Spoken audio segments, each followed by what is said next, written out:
Olá a todos, sejam bem-vindos a mais um vídeo. Nesse vídeo eu sigo com o objetivo de ler o Mundo Codificado com vocês, seguindo agora para o capítulo A Não Coisa 2, né? Nesse capítulo, o Flusser vai continuar com o debate que ele vem trazendo no capítulo anterior, né? Que ele discutiu a relação do humano, né, com o mundo a partir da noção da experiência, né, que é uma mudança de chave. Aqui o Flusser vai seguir falando sobre essa ascensão dessa cultura imaterial, né? Só que ele vai trazer um pouco a categoria de programa, que é muito importante na obra dele, né?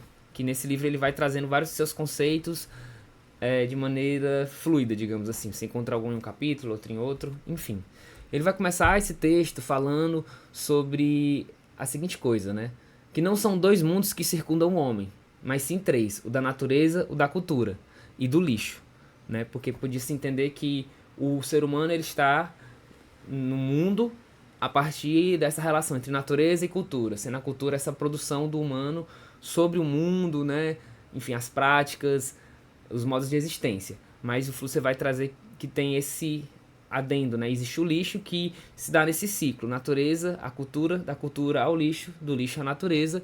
E aqui o lixo, na minha concepção, pode ser compreendido como o aspecto material da cultura, mas também há outras dimensões, né? Como o lixo mesmo.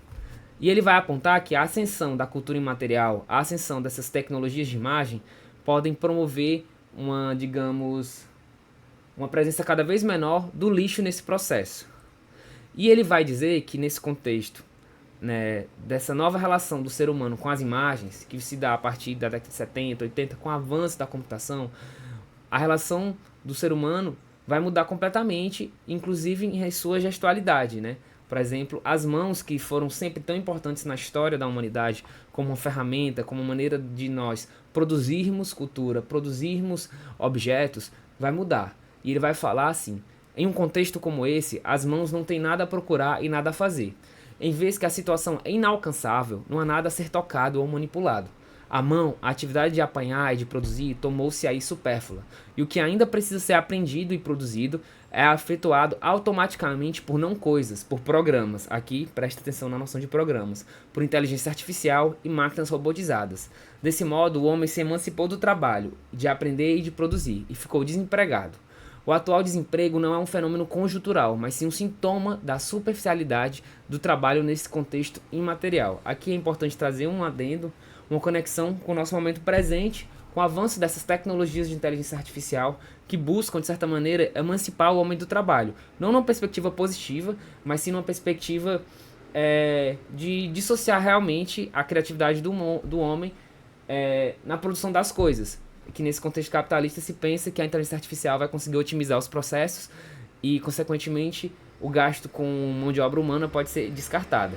E é uma série de problemáticas que surgem daí, mas eu não pretendo abordar aqui nesse vídeo. E o Flusser fala algo muito interessante, né? Que o homem nesse futuro de coisas imateriais garantirá a sua existência graças às pontas dos dedos. E aqui eu acho muito interessante a ideia de interação, né? Que cada vez mais a gente vive uma cultura interativa, e surgiu os jogos, a nossa forma que a gente se relaciona com as redes sociais, né? Principalmente com o surgimento da noção de prosumer, né? Do consumidor que também produz. Eu, por exemplo, estou fazendo um vídeo no YouTube, interagindo com essa plataforma. Vocês que acessarem o vídeo porventura nessa plataforma também estarão nessa lógica da interação. E tudo isso se dá pelos dedos. Então o Flusser vai apontar que a ascensão dessa nova forma de ser no mundo se dá muito a partir da interação. E os dedos, eles serão protagonistas disso. Que são os dedos que vão programar essa realidade, né? E aqui, então, você vai trazer uma citação muito interessante. Mas antes de eu trazer essa citação, queria falar um pouquinho sobre o conceito de programa, né? Que o programa, eles, no contexto de Flusser, vamos entender fazendo um exemplo a partir do Instagram. Existe o Instagram e ele opera a partir de um programa, que é um código, né, um algoritmo. E quando você é um usuário do Instagram, você de alguma maneira está preso dentro da lógica desse programa. Você não tem liberdade. Todas as suas ações enquanto usuário estão limitadas do que foi programado para você interagir. E o Flusser vai apontar que com a ascensão dessa cultura imaterial, a relação do humano vai ser muito uma relação de interatividade, de programação, em que, por exemplo, o que acontece quando o presidente dos Estados Unidos aciona o botão vermelho ou quando o fotógrafo pressione o botão de obturador. Eu escolho uma tecla, decido-me por uma tecla. Decido-me por uma determinada letra na máquina de escrever, por um determinado tom no piano, por um determinado programa de televisão, por um número específico do telefone. Aqui é a cultura da interação. O homem emancipa-se do trabalho para poder escolher e decidir. A situação em que se encontra sem trabalho e sem coisas lhe permite a liberdade de escolhas e da decisão. Essa liberdade que vai estar condicionada a essas máquinas interativas, a esses programas, esses aparelhos, né? O aparelho é outro conceito do Flusser que a gente pode trabalhar mais na frente, eu acho que em outros textos, né? Só que nesse contexto há uma ilusão de liberdade, né? Porque com a sanção dessas ferramentas, pode-se pensar que a gente conseguiu cada vez estar mais presente. Por exemplo, com o surgimento do YouTube, cada pessoa pode se tornar um canal de comunicação. Aumentou a liberdade de comunicação, aumentou a liberdade de expressão. Mas a que custo? Ao custo da lógica de operação dessas ferramentas? Aí é uma reflexão que a gente deve fazer, que de alguma maneira é para onde vai caminhar a conclusão desse texto. A liberdade de decisão, de pressionar uma tecla com a ponta do dedo, mostra-se como uma liberdade programada, como uma escolha de possibilidades prescritas. O que escolho, o faço de acordo com as prescrições. Aqui é muito essa noção de que o programa, ele aprisiona o usuário, ele se torna um funcionário do programa, né? Aqui é um outro conceito que você vai abordar em seus textos, funcionário.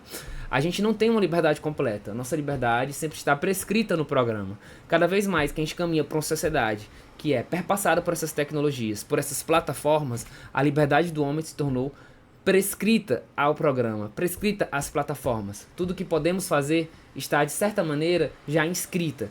Não temos liberdade. Pois por isso é como se a sociedade do futuro, essa sociedade imaterial, que surge a partir da exclusão do lixo do processo, cultura, natureza, lixo, e com o surgimento dessas imagens, dessas tecnologias, se dividisse. Por isso, é como se a sociedade do futuro imaterial se dividisse em duas classes. A dos programadores e a dos programados. A primeira seria daqueles que produzem programas, e a segunda daqueles que se comportam conforme o programa. A classe dos jogadores e a classe dos marionetes.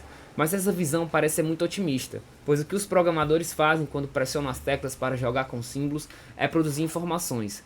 É o mesmo movimento dos dedos feito pelos programadores, feito pelos programados. Né? Aqui a gente pode pensar na ideia do design, né? Enquanto o sujeito que designa de produto, que vai elaborar uma plataforma, mas ele faz isso segundo uma série de prescrições também impostas por uma empresa. E aqui a noção de programa, ela vai para além da ideia de algo que é programado, codificado por uma máquina. O programa é sim um conjunto de regras e de estruturas que limitam e condicionam o sujeito, né? A gente, é por aí que se dá. E também pode se dar pelas plataformas, por esses objetos técnicos. Mas o programa é um conceito maior, que nesse contexto da sociedade, sempre há uma dimensão em que o sujeito está sendo programado. Por isso que ele vai falar que o programador, ele também é programado. É nesse contexto dúbio. Não, a sociedade do futuro imaterial será uma sociedade sem classes. Uma sociedade de programados, programadores. Essa é, portanto, a liberdade de decisão que nos é aberta pela emancipação do trabalho. O totalitarismo programado. Aqui ele ratifica essa ideia de que essa sociedade do futuro se dará por isso, por programadores programados, né? Por exemplo, um sujeito que tem um canal grande no YouTube, ele programa o conteúdo dele, de certa maneira esse conteúdo dele pode influenciar outras pessoas, um grande influencer, né? Só que ele está programado pela lógica da plataforma. Então o Flusser vai falar que a gente sempre vai estar preso nesse ciclo.